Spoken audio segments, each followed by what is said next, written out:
the back. Beautiful. Good evening. My name is Tony Nemec, and I was in a 10th Regiment, 4th. Is it okay? Yes. Yeah. Okay. Okay now. If you cannot hear me, you can hear me. I was in the 10th Regiment, 4th Paratroop Division. Okay. I have spent all of the time in Italy, starting with before early 44, a few weeks before the Allies landed at Anzio on Nettuno. But before we go to Italy, I would like you to know something. I would like you to know what makes me tick. Why do I say certain things? Because I would not want you to misunderstand and perhaps be led to believe that I'm a pacifist. Quite the contrary. I think I'm a militarist. I love the Army. All my mother's ancestors, grandfather, great-grandfather, they were all soldiers in the Austro-Hungarian army. They served 14 years, 13 years, and 25 years respectively. So I think I have my mom's genes. My dad comes from peasant stock. I don't know how good a peasant he was, because when I was born, the farm was gone and they had a beer hall. And I must have his genes because I like beer. Now, Dad died when I was 11 years old. And Mom remarried 36, I believe it was. My stepfather was ethnic German. He was born in Czechoslovakia in a town called Liberec in Czech. He was of German nationality, but Czechoslovakian citizenship. This is something that doesn't exist in this country. You're an American, period. Nationality is the same thing, not in Europe. You can have multinationalities. So he was a German, and when Hitler occupied Czechoslovakia, he became a Reichsdeutscher. He belonged to Germany now. Children always received the nationality of the father, whether it was a girl or a boy. That's what happened to me, because I was born a Czech, not a German. In fact, I didn't speak German at the time. I had to learn how to speak it. And that is how I got drafted into the Luftwaffe. When did I get drafted? I was drafted in 1943. And why the Luftwaffe? Because at that time I was studying at the Aeronautical Institute in Prague. I wanted to build airplanes. That was my love. It still is today. I don't fly anymore because my blood pressure, and the doctor grounded me. So I cannot fly. I loved it, and so did my wife. I guess I'm a soldier still. I was, and I am. I guess I'm going to die one, because in the morning I wake up to martial music. No, not necessarily German, Allied music. McNamara's band, Halls of Montezuma. My wife doesn't object. She just doesn't like to wake up to it. But she does tolerate me, and I love her for it. Okay, now what happened to me? A boot camp. Oh, let me digress. Originally it was Vienna in a U-88 squadron. Squadron was a twin-engine fighter bombers. We do have some pilots here. I'm sure they know what planes I'm talking about. But what has happened? The Allies, 43 or even late 22, bombed Ploiești refinery in Romania. Big oil fields, and one of the biggest refineries in all of Europe, because Europe doesn't have any oil. Soviet Union does, Alma-Ata and Baku. But Germany, France, no oil. So we had the refinery in Ploiești, and it was bombed. Aircraft was being less and less available. More pilots than we had aircraft. And fuel for the aircraft was at a prime, very difficult to get. So we had a choice. Either join Luftwaffe ground personnel, service personnel, Hermann Goering Division, which was really Luftwaffe infantry, anti-aircraft, or paratroopers. And I just wanted to fly. I had to be up in the air, even for a little short while. Once I was in, I couldn't wait to get the hell out of it. But I wanted to be in the air, and I volunteered for the airborne. They sent us to Gardelegen. Gardelegen is west of Berlin, and it's one of the homes of the former German paratroop division. Stendal was the first one, then Gardelegen. We stayed there just a few days for a physical examination and for a test. You know, running 5 miles in, I believe, 18 minutes, 5 kilometers. In 18 minutes, climbing walls and doing all kinds of crazy things, just where we fit or where we not to jump. Jump school. Jump school was in Freiburg, in Breisgau. Breisgau is in the southwest corner of Germany, where France, Switzerland, and Germany meet, way down in a corner. We made 6 jumps. The lowest jump, they called it combat jump. 80 meters.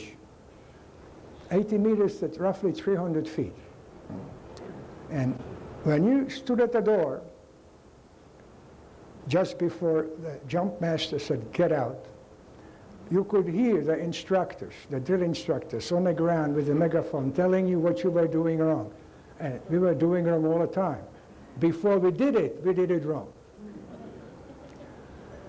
The chute took 60 meters to open, 60 meters. So you had 20 meters to fall. The rate of descent with that chute we had, the RZ-20, no, RZ-24, the older one, RZ-24, the rate of descent was about 5 meters per second.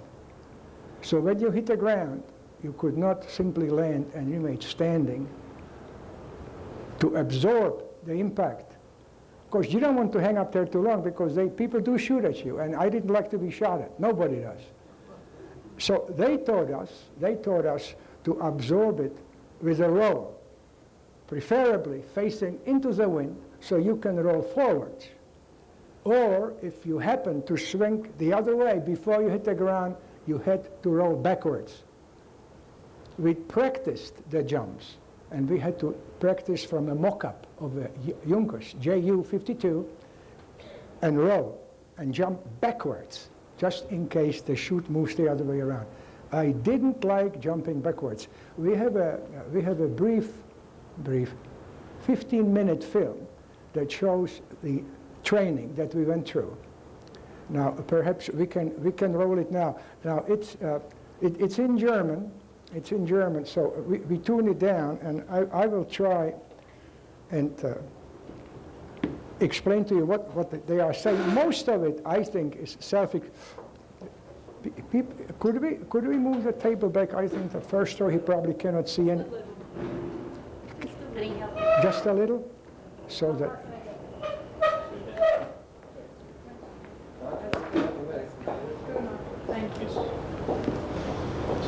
You like it? It's fine. Okay. When you land, it's not always nice and wind still. There is wind. So we had to practice with an old plane with an engine. It was just blowing the air into the chute, and it dragged you across the field. We had to get up and do what he does, run around and collapse it. Just once, I grabbed the chute at the crest and yanked it down. He almost locked me up. We're not allowed to do that. We had to run around the chute and collapse it. We could not pick up the crest and pull it. We could not. That was lousy. If you did this for 5 minutes, you couldn't walk for 2 days. That's how you. I'm serious. That's how your legs hurt. You really knew you had thighs. Believe me. Now, I think these practice roll backwards. I always, it was strange too. This was okay, I didn't mind that. But we didn't jump over 2 guys, we jumped over 5 men. And it was all meant to tune us, to absorb a sudden shock. Sometimes a guy came down faster than 5 meters a second. When a guy had a Mae West, you know what a Mae West is?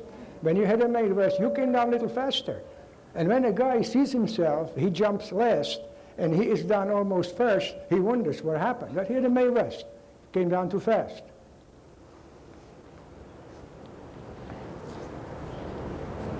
Yeah, that was the jumping here. By the way, we did not have riggers. We had to pack our own chutes. We had to dry them ourselves, pack them ourselves. And I know some guys got up at night after packing. They went back to the hall and repacked the chute because they were not certain that they didn't mess it up. By the way, I never saw a guy with a cigarette, at least not in school. I have never seen a guy crash. We had some broken bones because of a bad landing, but we never had a chute failure. May West, yes, but never had a cigarette, never did. That's just making of the chutes. Oop.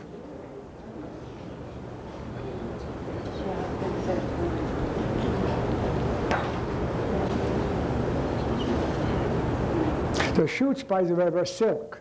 Somebody asked me before if it was synthetic, like nylon. Germany didn't have nylon. This was silk.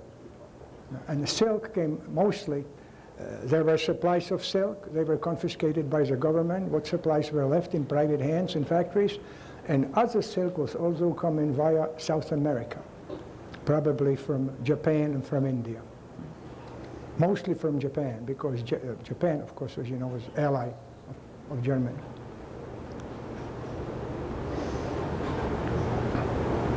That's a test dummy, by the way. That's not a soldier. And a dummy is 3 times as heavy as a man of about 180, 200 pounds. So it was like a 600-pound load in the dummy to test the chute, the reliability and opening. This is what we call the wind mule, and that is the one that blows us around on the airfield.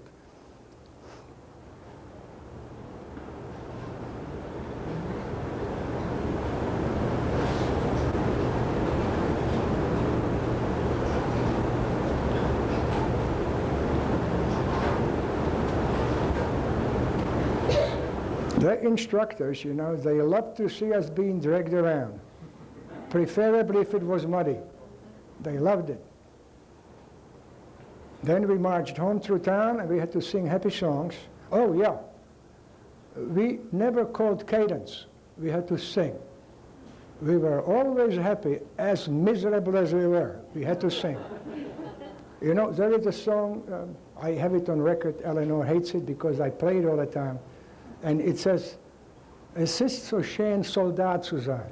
Rosemary, he's singing to his girl, "It is so beautiful to be a soldier." I wondered.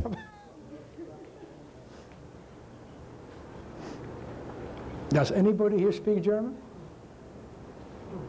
Okay. Kennen Sie das Lied? Es ist so schön, Soldat zu sein? Kennen Sie das? I sing it to this day.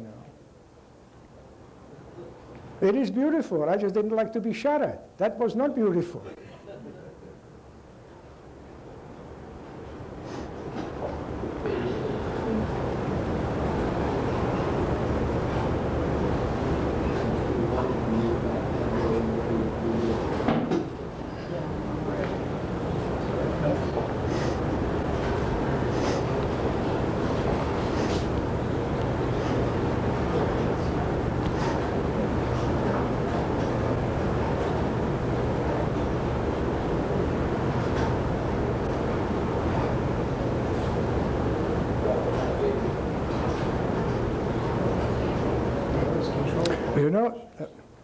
The problem was contrary in comparison to the American chute. We were suspended between the shroud lines and the harness only on one unit. So we could not steer the chute. We could not make the chute turn. We could not pull on the shrouds. We could not reach them, they were too high. The only way we could turn is by swinging the legs to the left or to the right. And that, it's difficult, very awkward. If you wanted to turn into the wind and make a good landing, you had to turn into the wind, preferably forward, so you can roll forwards instead of backwards.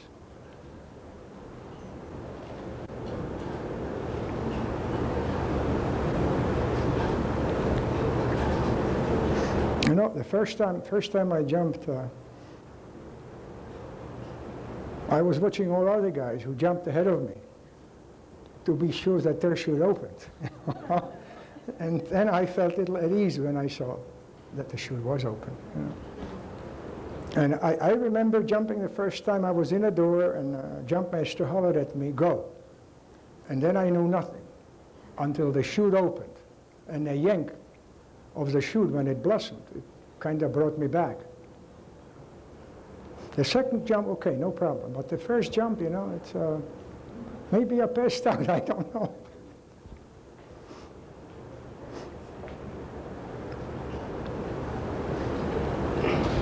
That was the paratrooper badge,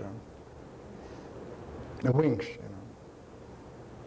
And this is a practice jump, and the officer is telling the guys what is the objective and what he wants them to do, and it's a layout of the mission. It's a mock-up, you know. This is not combat, real combat. This is make-believe.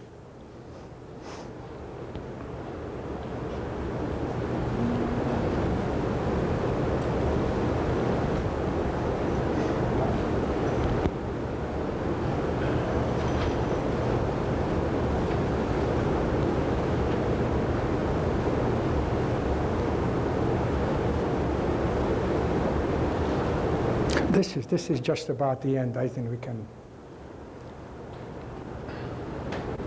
Alex. We can. This is the end just about. We can turn it out. Would you mind if I took off my coat, please? It's kind of warm here.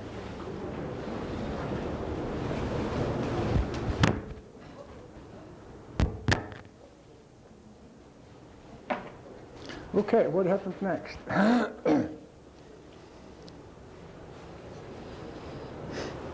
After jump school, yes. No, Tony, if I may, Mr. Nemec. Tony is fine. Tony is fine. It's my understanding that Hitler said no more attacks with paratroopers after the terribly high losses at was it Sicily or Crete? Okay, since you bring it up, yes. May I answer it? Did you jump on the Italian front? There was only one jump in Italy. That was in Salerno, Battle of Salerno. There were no more major missions jumping after Crete. Oh yes, there were minor jumps at Leros in an agency and Samos in an agency. There were a jump, of course, in Normandy. There were airborne landings in Holland, of course. But the reason is exactly what you said. The losses on Crete. Oh, by the way, Crete was not the first major airborne operation. Abenamel and Albert Canal in Belgium, Holland. That was the first paratroop deployment ever. The second was Crete. And the losses in Crete were over 50%. Over 50%. Many of the guys were killed because it was reported that the anti-aircraft, the British anti-aircraft, was taken, was destroyed. Well, unfortunately, many were not destroyed. And when the planes came in at 100 meters, 80 meters, give or take 10 meters, and the artillery, anti-aircraft opened up, aircraft tried to get away. They flared out, tried to escape. Some hit air pockets. They lost altitude. And at this time, the guys were piling out because they were over the drop zone. So they were jumping.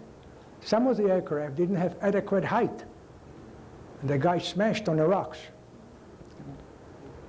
It was 80 meters, you know, 60 meters, 4 seconds, you're boom, you're down. And if you lose 10 meters, your knees wind up where your hips are. And they crashed. Not all were shot, but the losses were over 50. And yes, Hitler and his headquarters decided no more major deployment via parachute. Okay. Sir, didn't the German paratroopers use backup chutes? No, sir. You were too low when you jumped to use. You don't need. What is a backup chute good for? If the primary doesn't open, you're dead meat. We had no spare. No. I remember reading that the American paratroopers had their primary chute a 28-footer, and their backup chute they had was a 24-footer, I guess. Okay, I understand. Yes, that's correct. That's correct. No, we did not have a backup chute because we didn't need one. You know, there is a song about crashed from 100 meters. Abgeschmiert for 100 Meter. Do you know that song? No? Abgeschmiert. Crashed from 100 meters. And you just lying, your bones are there, you know, covered up by... Sad song. Yes? I have to be in the airport, and you're right. We had a reserve chute. And Sicily, we had a reserve chute on. By the time we got 8 million homeless, they were gone because you're too low. There's no way that you can't pull a reserve chute without a bill. You have to beat it out. That's the only way it works. That's right. But, you know, I need to ask you one question. And I put it down. When I was in the airport, they told us that if our chutes didn't work, we could take it back and get another one.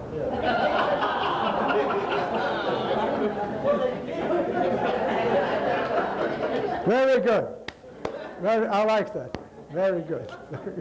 There is a joke about it, you know. Huh? Yes. When you were a paratrooper, how much did you weigh with all your equipment that you carried on? Oh, yeah. Gee, but very good question. Well, the chute, how much did, well, let me see. I weighed about 150, 160. I was skinny as a rail. And the chute weighed 8 kilograms. Or call it 18, 20 pounds. Yes. When you said the difference in the two chutes, it was basically the German chutes were fairly uncontrollable. Do you feel that was a design flaw, or the Allies or the Americans just had a better knowledge of how to design a more controllable? Well, the Allies were suspended at 2 points. We were suspended only on one. Now, that was the latest at that time. And I have never seen dual suspension except on an American chute. That's why we rotated so much, you know, because you couldn't control it. You know. But then, could they learn then, therefore, from observing the American chutes and do a design? Well, you know, it was possible to turn into the wind. And if you didn't make it and you landed bad, you know, young kids, as I said, I didn't see many injuries. You know, it was unpleasant when you hit the ground with your butt, or when you fell straight without rolling. But otherwise, no unpleasant, but no big problem otherwise, no big problem. As long as you got down in one piece and could get up. That was basically it. But anyway, so after Crete, yes, there was no more major deployment of parachutists. They were combat units, 80 men, 100 men that jumped. The last jump was Freiherr von der Heide, and he jumped in just west of the Rhine River, days before the war ended. And of course they were captured. You know. Well, not immediately. He knew that the war was over anyway. He dismissed his unit, and everybody was on their own, but they were all captured. All became prisoners. That was the last jump. But they were minor jumps. Yes, sir. I've noticed the German paratroopers' helmets are not the same shape as ground troopers. Was there a reason for that? Yes. The reason was that at times we jumped out of Heinkel 111. And Heinkel 111, you have to jump out through the bomb bay. And with the infantry helmet, guys got caught at the edge of the bomb bay, cut the throat. So the helmet was very, very tight-fitting. Was it good? We loved it. It may have had a disadvantage because our lieutenant in combat, I'm jumping the gun, but you asked a question, I'd like to answer it so I don't forget. Lieutenant Stoltz, young buck, he couldn't have been more than 22. He was killed the first day in combat. And what happened to him, I never saw a soldier being killed that way. A shrapnel got caught under his helmet, and it spun around, cut off his skull. And the helmet came off, and so did the bone. So was it good? I think there were soldiers who were hit square on, and the helmet didn't save them. A bullet went through. But shrapnel, you know, depends upon how far you were when you were hit, whether that helmet helped. It was a very rugged helmet, in my opinion. You can see them today in some of the reenactments, and very, very thick. I don't know how thick it was. It was a heavy helmet, very comfortable. It was lined with foam rubber and leather. I liked it. It was a good helmet. Was it safe? Guaranteed? No. Could not be. Okay. When they decided, no, wait a moment. In December, we were still, we finished jump school. I think it was Christmas, I was in jump school. I remember that. Christmas, I was in jump school. New Year's, we were on a train going to Italy. Heinz Trettner, he was then a full colonel. He was ordered to form the 4th Division, and that was in September. In September 43, they started forming the 4th Division. The division was formed in Italy in the area of Perugia, north of Perugia, Lake Trasimeno. The landing at Anzio was January 22. The 10th units of the 10th, 11th, and 12th Regiment were at Anzio by the 26th. And about a week thereafter, the whole 4th Division was now at Anzio Nettuno. Now, could we, we didn't hook this up, huh? We forgot to hook this up. Okay, Anzio Nettuno, anyway. We were stationed between, you'll see it on a map in a moment, between, oh, by the way, Anzio Nettuno is some kilometers north of Naples.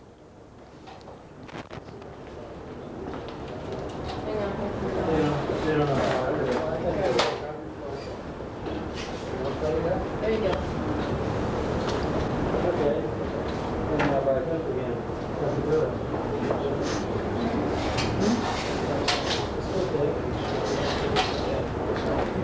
You wanted this now? Yeah, do we have the slides here? I'll go see if I can find them.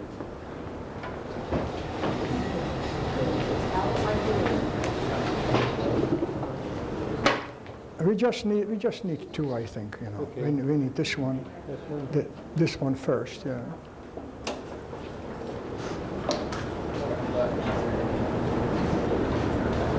Maybe back it up a little bit so it gets a little bigger.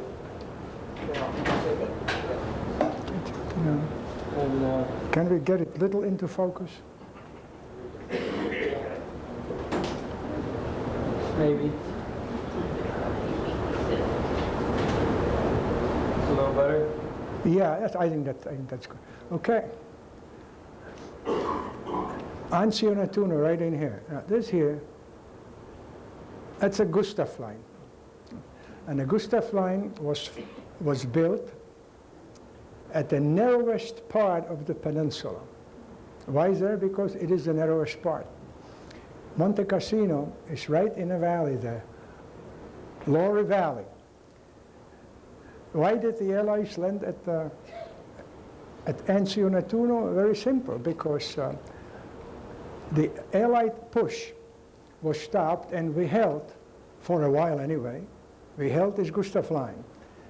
Our supply we called it Schotterstrasse, gravel road, because it was not finished yet. But it was really Via Castellina, the main road between Rome, Aprilia, Ardea, Pomezia, our supply road. We used that road to bring material, soldiers there. They decided, why should we contact fighting, have another offensive, another assault? We land behind the enemy line in Anzio, cut off Via Castellina, and that cuts off the supply to the Gustav line. And that's the end of it. And we go to Rome. That's why they landed. And that is why Kesselring, by the way, he was the commander-in-chief of the 10th Army in Italy, of all the forces, Field Marshal Kesselring.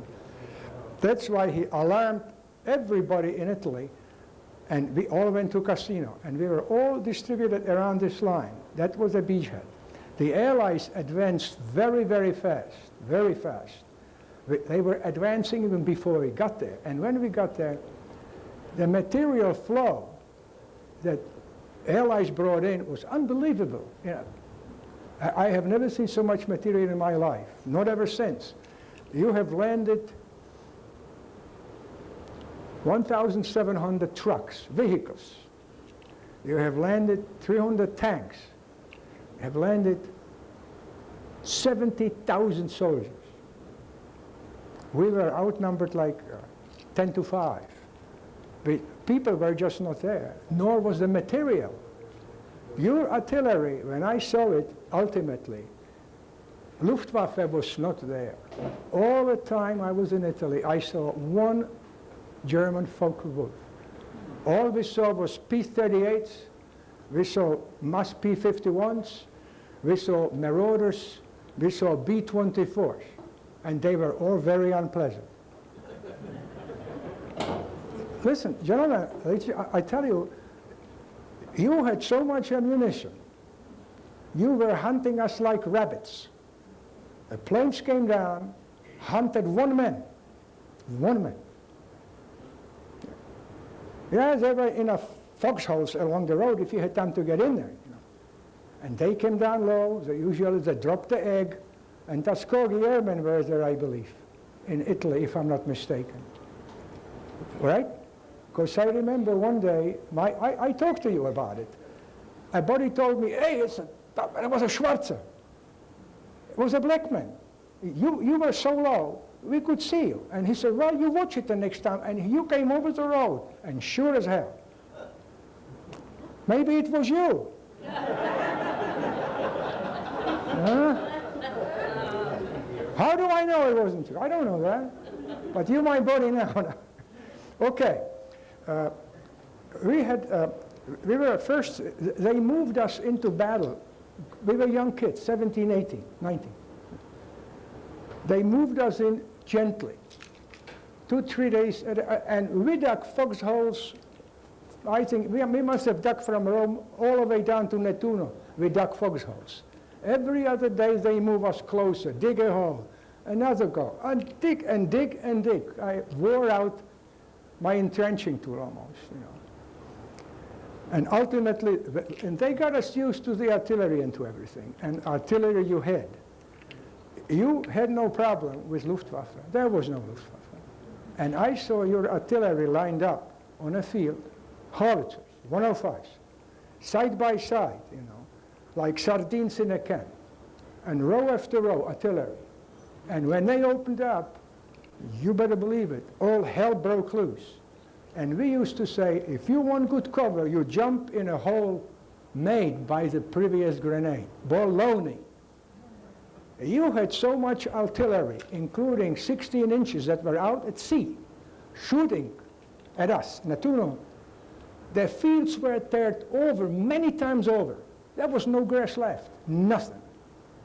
The hill that we were on before the first assault was void of all trees in 3 days. Trees were gone, no trees, finished. And I was together with a friend of, I made friends in jump school. Fritz Blanke was from Munich. And we shared the same foxhole. We shared the same food, the same packages from home. It was wrong to have too many in a foxhole, obviously. If you get hit, you're losing 2 instead of only 1 man. But the sergeant, our platoon sergeant, he overlooked it. They overlooked many things once you were in combat. They said nothing. They let us do it. And one day, I came back from company headquarters. I was a messenger. And Fritz was gone. So I found out what happened was they lost the whole crew on an 8-centimeter mortar. And they sent a messenger to our station, to our position, and looking for volunteers to replace the dead crew. And Fritz volunteered while I was away at the company bunker, company headquarters. He never got up front. A dive bomber dropped an egg, and the bomb exploded so close to his foxhole where he saw the plane. So he jumped in a hole, and the bomb fell so close to the foxhole, his lung burst. He bled out of the mouth and nose, that's it, and he was dead. And I always felt bad, because if I had been with him, I wouldn't be talking to you, because we would be in the same hole probably. We were that stupid. I would be with him, you know. But anyway, they moved us all the way up to the main battle line within about a week, because my birthday was on February 10th, and I was still with Fritz in a foxhole. And it was the 15th of, I think the first offensive was the 15th, I think it was the 15th of February, if I'm not mistaken. And our station was Hill 62, 73, I forget the number of the third one. It was a gorge in a pontine marshes. This is wet.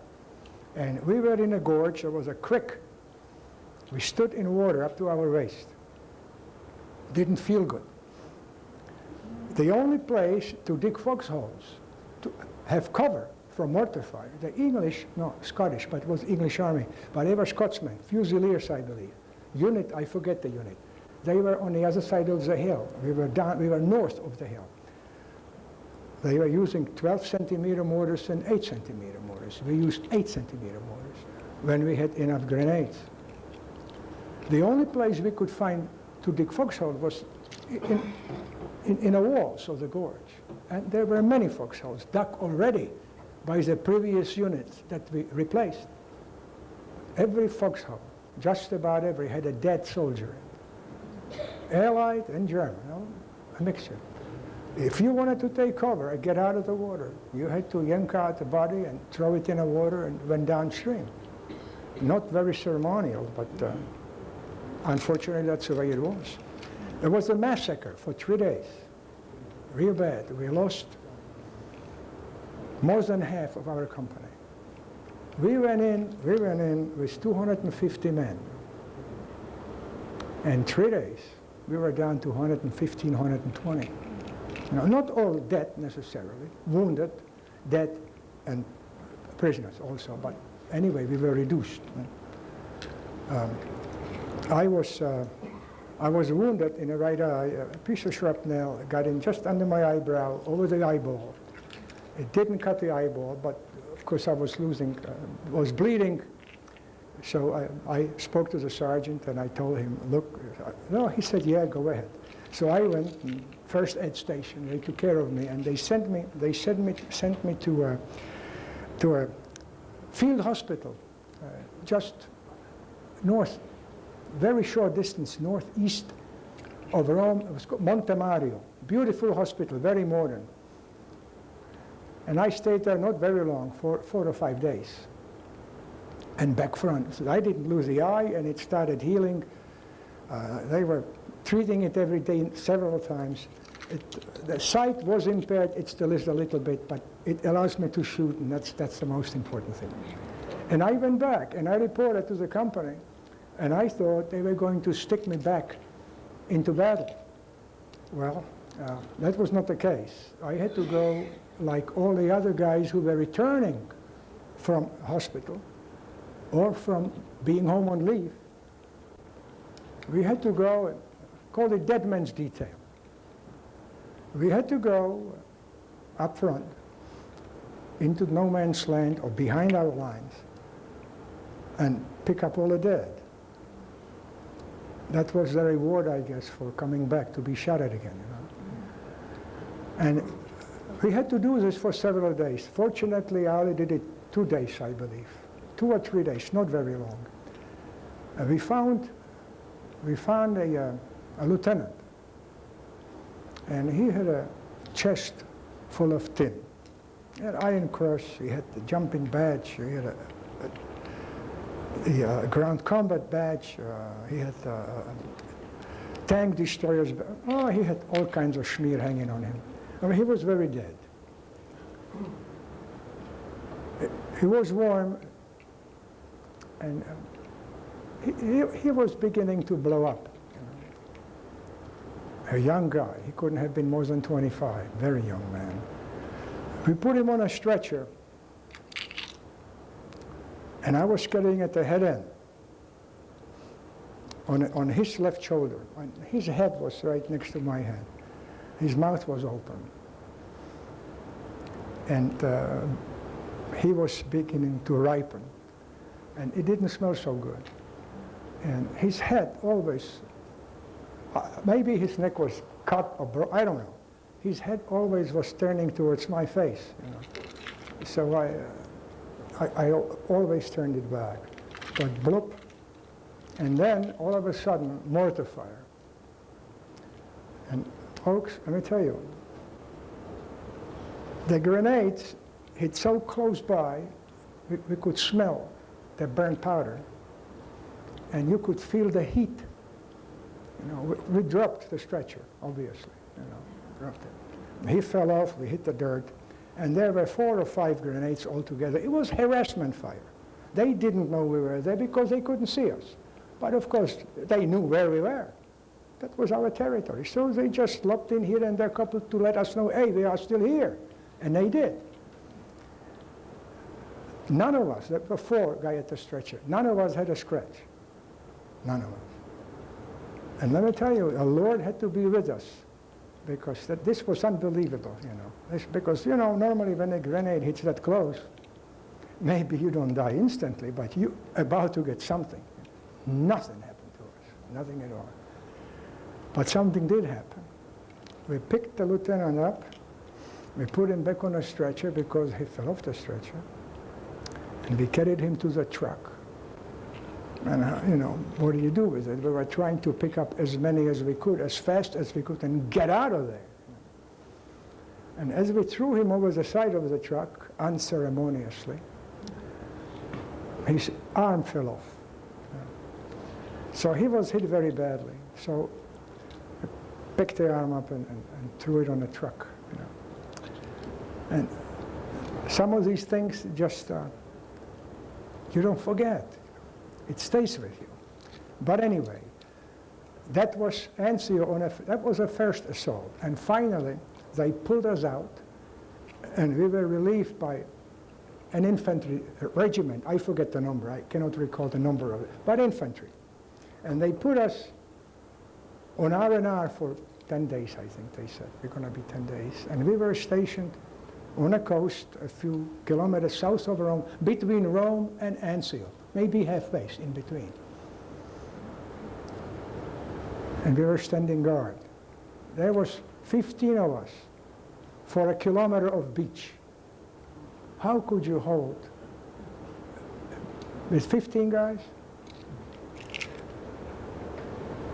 The company CO, Hauptmann Sitzmann, he came on inspection. And he came up to the foxhole. I was on guard. And we had to make a report. And we had to say, nothing new to report. Oh, no, I had my rank, my name. And then I said, nothing to report. And I had to say, my duty is to defend this position to the last cartridge and last drop of blood. The joke was, and I didn't laugh though, I had 45 cartridges for my gun. 45, that's all I had. And I looked through the binoculars across the Mediterranean, and I saw Allied ships from left on the horizon all the way to the right. So, had the Allies landed at that beach, any place between Anzio and Nettuno at the time, was a piece of cake. But they didn't. I don't know why. Maybe they didn't know that the defenses were so small, because the manpower just was not available. I recall we only got replacements twice. because there were just not enough people around. This was 44, you know. The war was nearing its end, and we knew it. We didn't necessarily discuss it. We were paratroopers.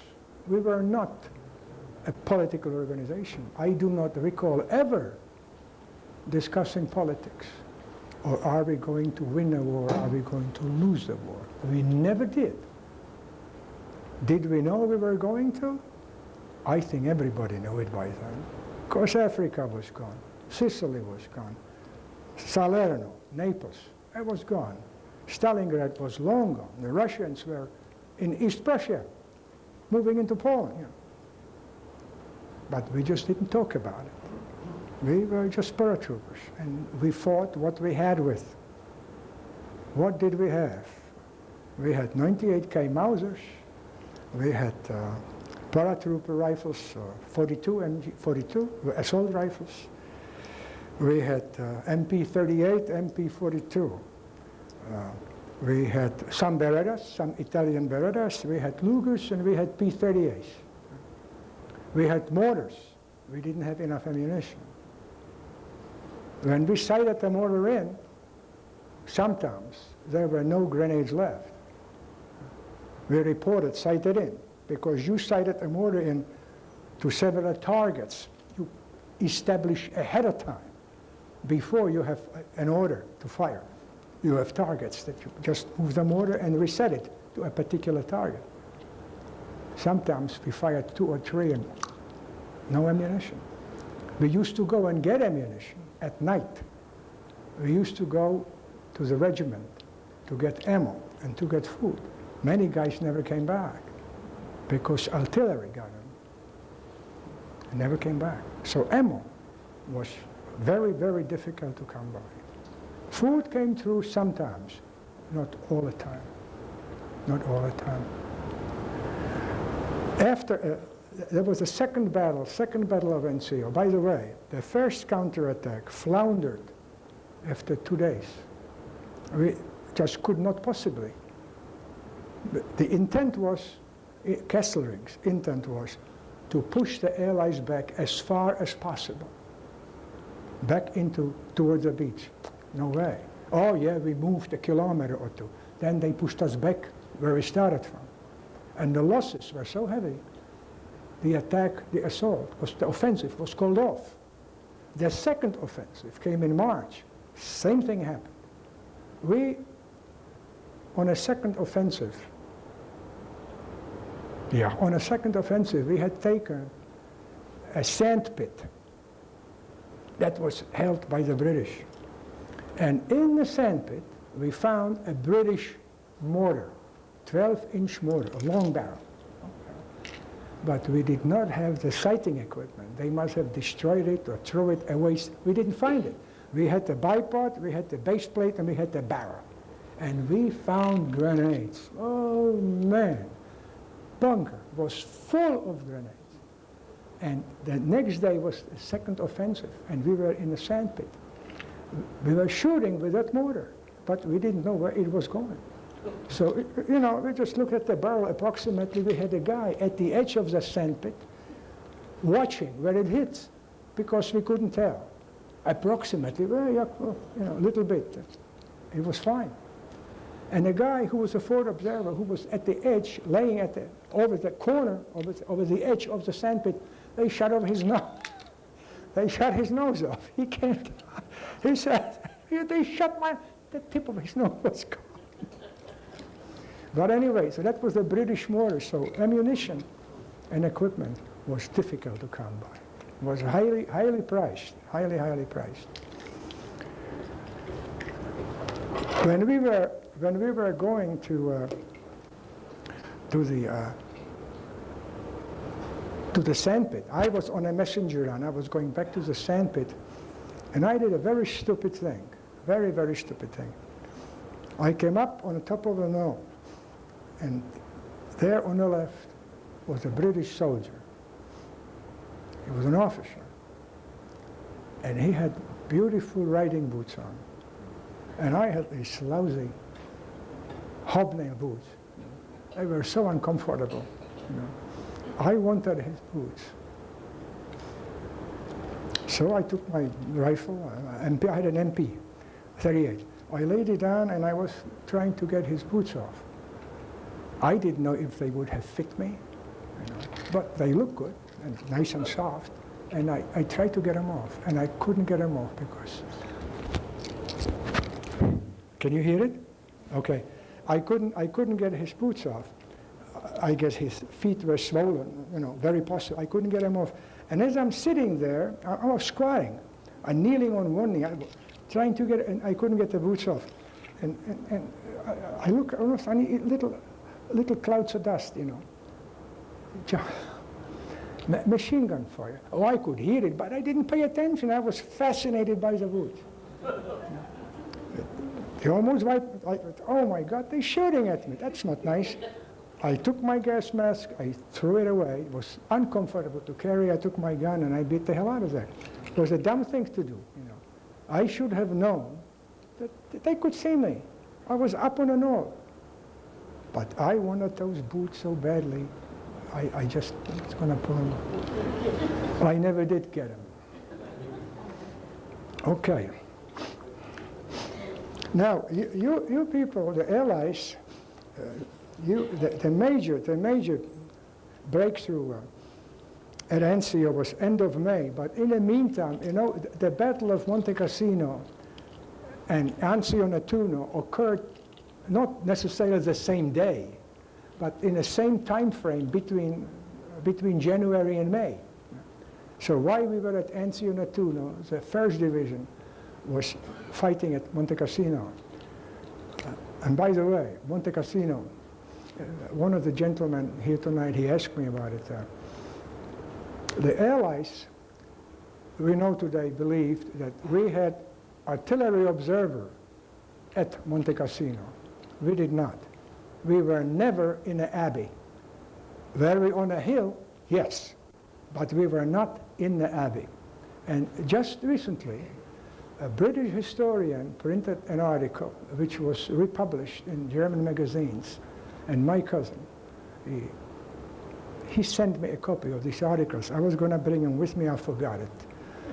And this gentleman, this historian, claims that perhaps the reason why the Allies bombed Monte Cassino, the abbey, because they thought, he thinks it was a translation error. It goes like this. This is his logic. Is it possible? Yes. Can I prove it? No. But listen to this. An abbot in German is Abt, A-B-T.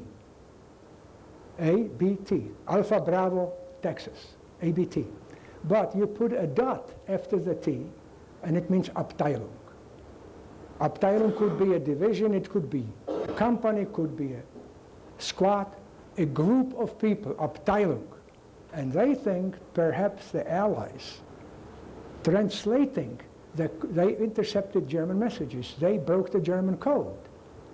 And they said it is possible that they understood Abt as Abteilung, division, or group of soldiers. And that's why they decided to bomb Monte Cassino. Maybe yes, who knows? But this is what he said. It's an interesting philosophy. By the way, it was a very, it's a pity because it was a very, very old edifice, the abbey, several hundred years old. Now, it's rebuilt. I have been back since several times. It's rebuilt. None of the treasures were lost.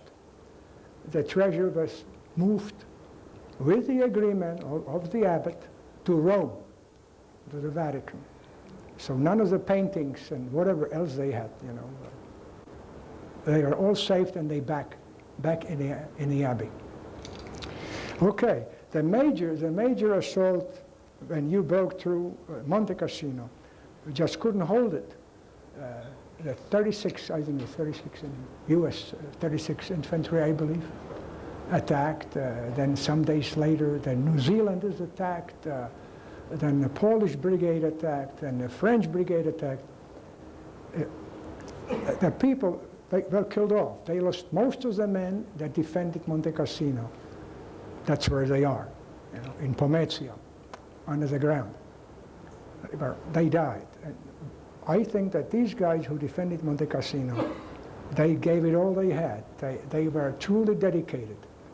It was a heroic resistance, but we just could not hold the flow of people and material. It was impossible. And then the Allies came over, you know, with dive bombers again. Wherever you moved, they were forever, forever present.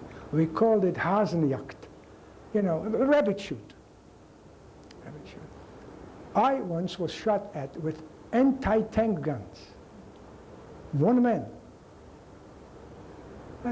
You had ammo you didn't know what to do with. And the people, if you landed, in a couple of weeks, you landed 70,000 troops. You know. Ay, ay, ay. By the way, the 4th Division was never up to full strength. And part of the 4th Division was the Italian paratrooper regiment Folgore. We had 6 guys, 6 Italian paratroopers in my group. They were good soldiers. They all died. Every one of them.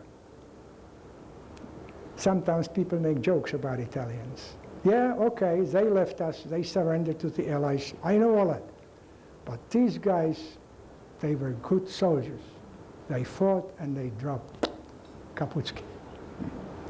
Okay. Anzio, you broke out of Anzio at the end of May, and we knew that the French landed 40 kilometers north of us. And we knew if we don't get back like real quick, Kesselring knew that, they would cut us off. And they would have taken the whole division. So Kesselring ordered a retreat. You marched into Rome the 6th of June. 6th of June. And Rome was taken without a shot being fired because Kesselring declared it an open city. No fighting, nothing. We just walked through. And then we started gradually retreating north towards Lake Bracciano. Again, dive bombers. We went north, in northern Rome, we went through a farm, and vehicles, we had almost no vehicles left. You know, trucks or jeeps, almost none. Tanks, some, not many. We took baby carriages, you know, hand buggies. We took wheelbarrows. Whatever we could find, we took to transport what we had left, what ammo we had, what supplies, food, guns. And I was so sorry for this cotton-picking horse. We found a horse, he was in a stable, and there was a carriage. The Italian cried because we took his horse, but the horse was lame. His hind leg was crippled. I think he was born that way. And he probably should have been put down. But they didn't. So we hitched him up to the buggy, and he limped. But he carried some ammunition and a couple guys. We didn't get very far. We were on a road. A dive bomber comes down and killed the horse. Now maybe the horse was better off, you know, hopping on Trilix. Very, very unfair. But anyway, we grabbed everything we could. And when the Italians objected, and they usually did object, we were taking their stuff, you know. We told them, we gave them a piece of paper, you know, just tore up a piece of paper, a certificate. Germany will pay you after the war. Yeah. What the hell were we going to tell him? I needed a buggy. I got to have a... We never took anything that we could not use for what I told you, ammunition or supplies. Because, believe it or not, when soldiers, German soldiers, were caught pilfering, they were shot.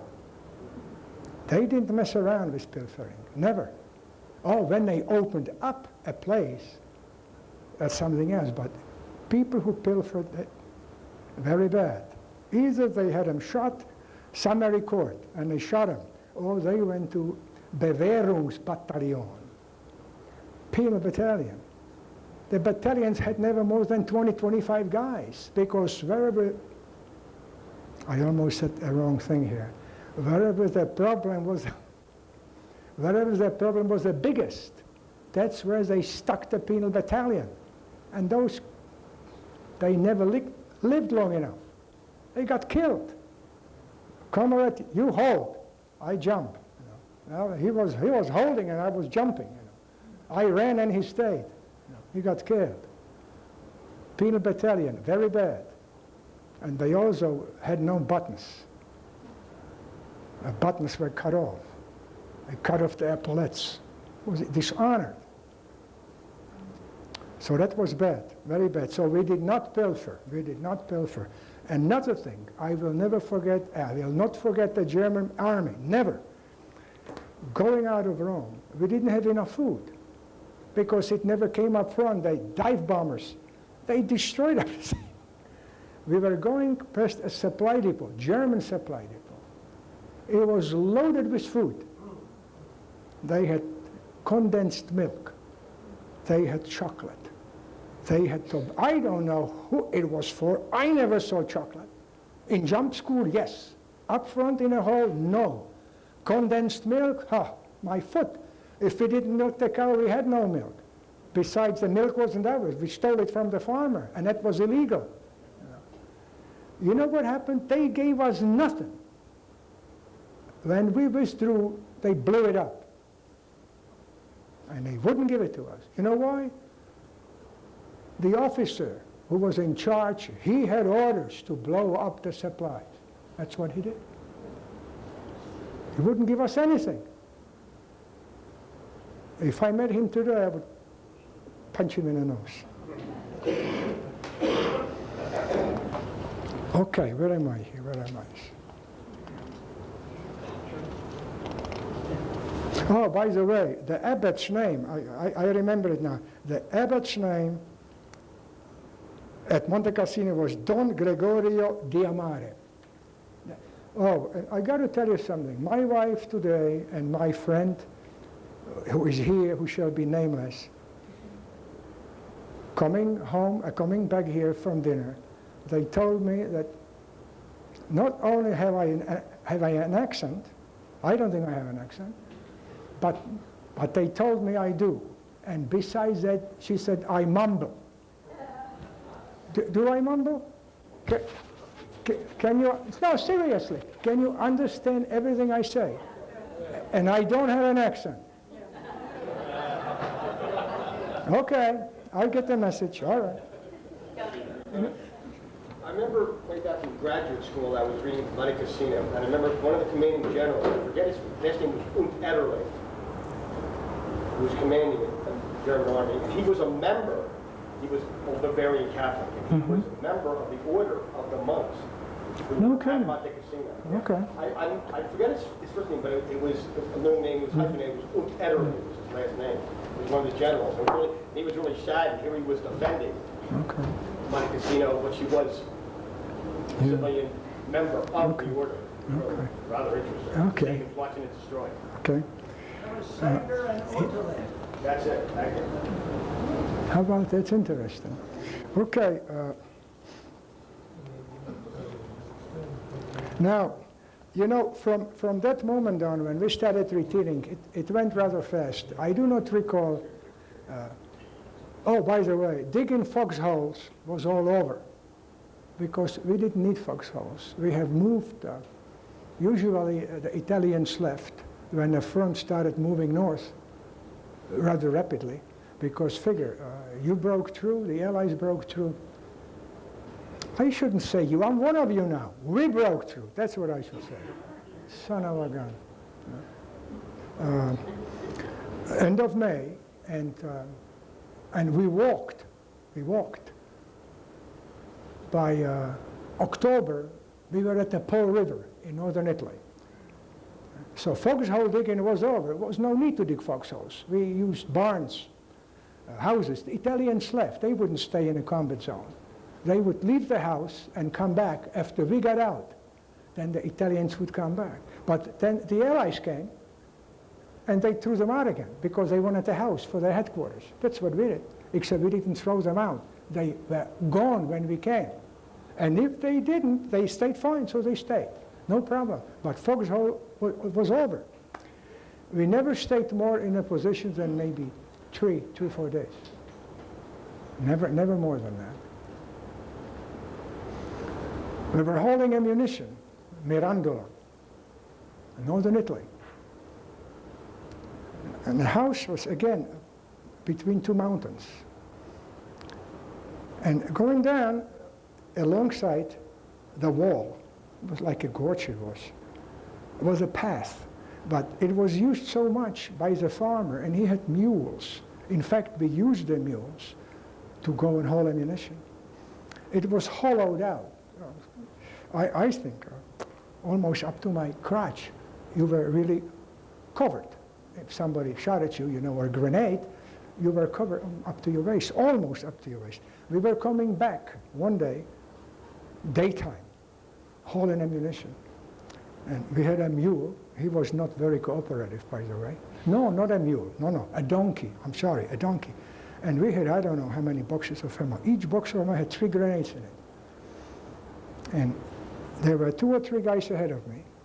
I was behind the mule. I was the last guy. And a grenade hit.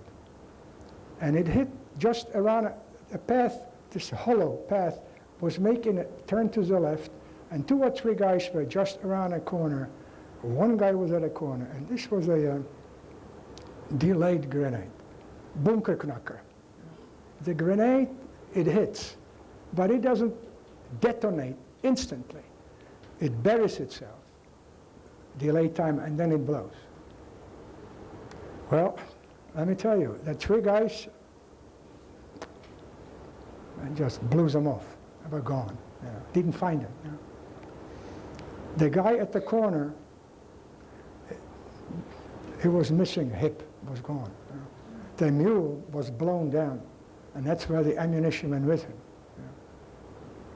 So I missed it. I was very lucky. I was the last guy, last man behind it. And I don't know what shell it was. I couldn't tell you how big it was. But the hole in the ground was just huge. But I know it didn't go right there because you could hear the swoosh, and then it went. And blew these guys away, and there was the ammo. So later, I had to go report. We lost the crew, we lost the donkey. Then we had to go and get the ammo. And at that time, the partisans, they started chasing us too. That was not nice. I never objected being shot from the front, but to be shot in the back, that was a no-no. That was not so very nice. But when we caught them, we were not nice either. Okay, Paul River. By the way, we were down to 7 or 8 men at this time from the whole platoon, 7 or 8 guys. So there was not very much we could do, especially if you don't have any ammo. Now, at the Paul River, I was taken prisoner, by the way, at the Paul River. Now, that is something I forgot to tell you. Oh, very important, my God. Someplace north of Florence. You know what I forgot? Right? Yeah. Somewhere north of Florence, we didn't have enough food. We went into a farmhouse. There was nobody there. And we walked into the yard, and in the middle of the yard was a pile of manure. Straw from the stable, and they pile it up in the middle. And on top of it, sitting on top with a chicken. And as soon, as I told you, food was hard to come by. We ate fruit and peaches and grapes, and we dug potatoes because supplies did not come to satisfy our hunger at the time. So what we could organize, we organized. We ate. We slaughtered horses, cows, whatever we could find. And this chicken was really chicken soup. I didn't have chicken soup since I left home. And I was going to have the chicken and make chicken soup. They taught me how to kill people but they didn't teach me how to kill a chicken. Now, I grew up in a city. You know, I didn't know how to kill a chicken. I didn't know it. I know it now. I didn't know it then. So I was going to shoot it. So I took my Luger. I had a Luger. I wish I had it now. It was brand new. You would have liked it. And I'm standing, you know, that the pile of manure is like, you know, like this wall. You know, like the chicken, and the chicken just stood there. And I said, gee, that's impossible. I couldn't miss it. I was a lousy handgun shooter. I still am. But that close, I couldn't. I shot again, you know. And the chicken, it stood. It didn't move. And the other guys in my platoon, in my group, was no more a platoon, 8 guys. They watched me, and they probably were laughing like hyenas. And I said, I'm going to look. And I walked around the manure pile, and you know, half of the chicken was gone. And I don't know why the half stood up. Maybe it sunk into the... It stood there. But I picked it up, and we had half a chicken soup. Half a chicken soup. That is correct. Let me tell you another one. My wife says I have to be gentle when I say this, so I'll tell you. In a farm, we called it, a farmer left, and he left it with the cattle, cows and pigs. And we were going to have goulash. Somebody had to slaughter the pig. And again, I didn't know how to slaughter a pig. I didn't know, you know, you stick it, you know. And there were 2 guys with a mallet, and the pig got loose, and they were running behind the pig in a yard, swinging a mallet. I was so sorry for the pig, because. But anyway, finally, one guy took a rifle and shot it. And this was an incident. We just moved in the very first afternoon. That's when this episode with the pig happened. We cut it up. Some guys cut it up, put it in a kettle, and started cooking goulash. We never got to eat a goulash because the messenger came up, and we had to retreat. So the goulash, after all the trouble, and this poor pig, you know, it stayed there for the Allies. And I hope they didn't throw it out, thinking it was poisoned. Because that would have been a shame. Beautiful goulash. And by the way, while we were retreating and living days in, a few days at a time, in farmhouses or in barns, we have never found a house or a barn booby-trapped. Never. We were always afraid that it may be, it never was. It never was booby-trapped. And we never booby-trapped. We laid mines, yes. Anti-tank, anti-personnel, yes. But we never booby-trapped a house. Never. Now, when I was caught, what did they do with me? They gave me a cup of coffee. And that was the first cup of coffee I had. No. Believe it or not, I never had real coffee before that. Because my mom always used chicory and toasted wheat or something. That was a mixture with chicory, and that was coffee. I never had real bean coffee. And this lieutenant, yeah, I think he was lieutenant. He gave me the cup from the American field canteen and gave me coffee. And I had a messenger's pocket. That it was a purse with maps in it. And on the map, we marked where the engineers laid anti-tank mines. And he found it, you know. So he says, "You laid mines last night?" I said, "Yes." Because it was on the paper, the date was there, you know. What are they going to say? No? It was on a map, you know. But anyway, and then they sent me to regiment. I think this was battalion headquarters. Then they sent me to the regiment, little further south. And I was interrogated again, and they didn't shoot me. And from regiment, Leghorn. There was a big POW camp in Leghorn. I stayed there, I don't know, 2 weeks. Not very long. It was packed with prisoners. I don't know how many thousands of prisoners were there. Tremendous amount of prisoners. And from Leghorn, they put us on a Liberty ship. And 5 weeks later, we landed in Norfolk. And while on the ship, what I found very disturbing was that some of the officers were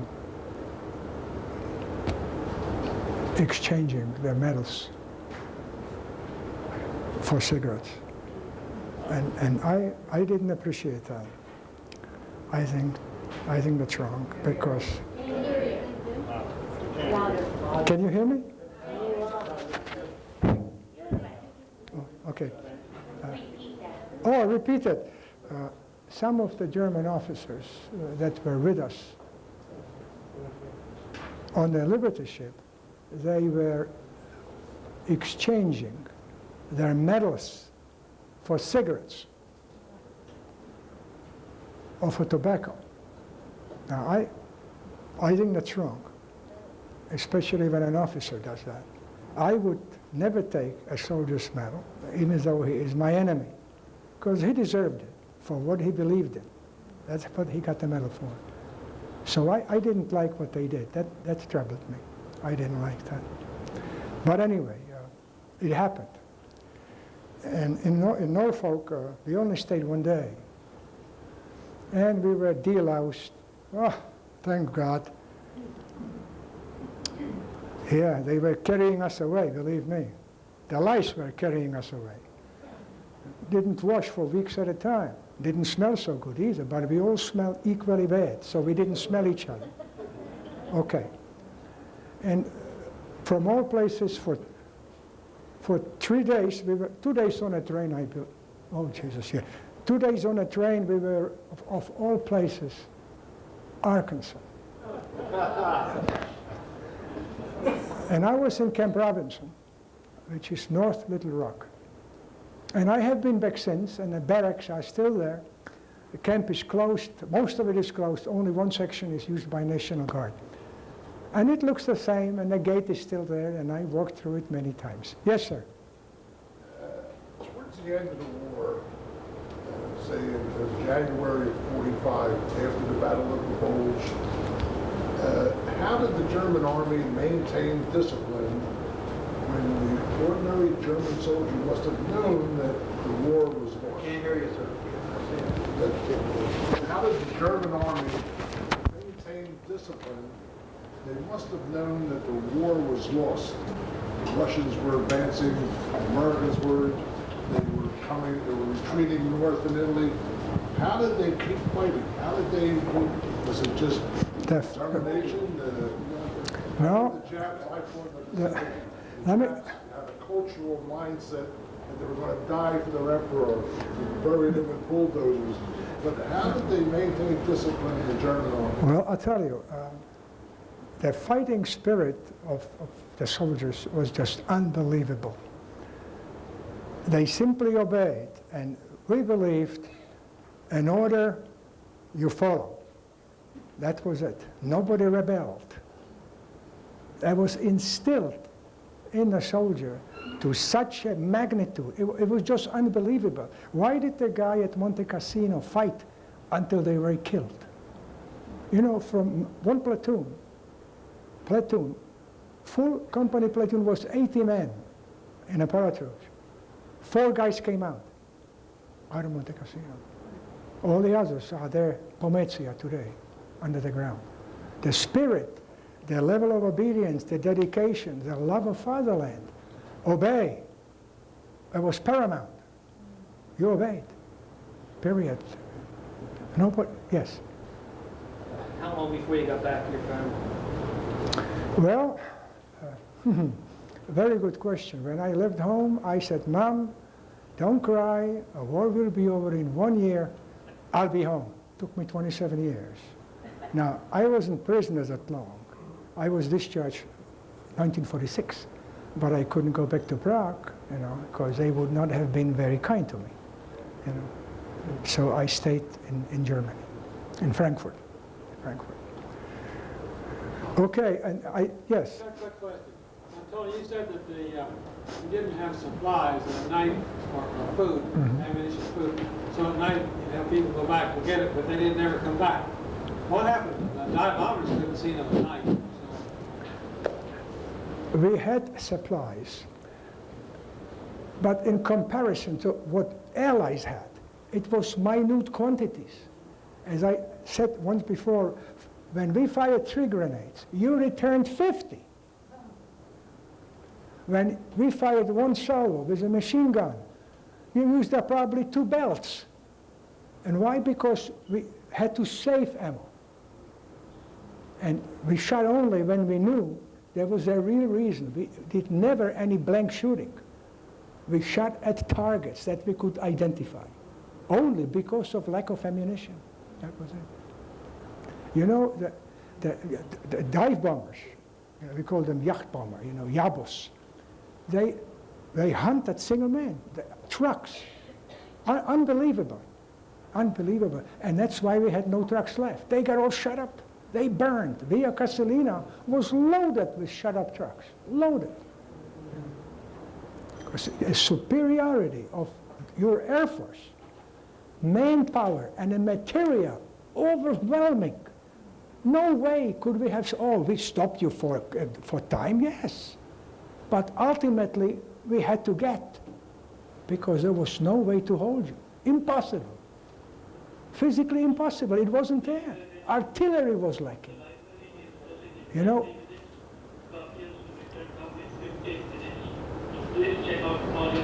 Oh, okay. Look, just give me a second. Okay, just a second. Let me Just one moment here. let me just say this. I have to break it up. My time is running out. I always felt that to be a soldier is more to me than a uniform, 3 square meals a day, and a roof over the head. Because time may come, and you'll be called upon to do what a soldier is supposed to do. And I think that the tragedy of a soldier is that he must kill to live. And I hope it will never happen again. Yes? You must have read about the Battle of Monte Cassino. Do you know, or can you tell us, what was the number of Allied casualties in Monte Cassino?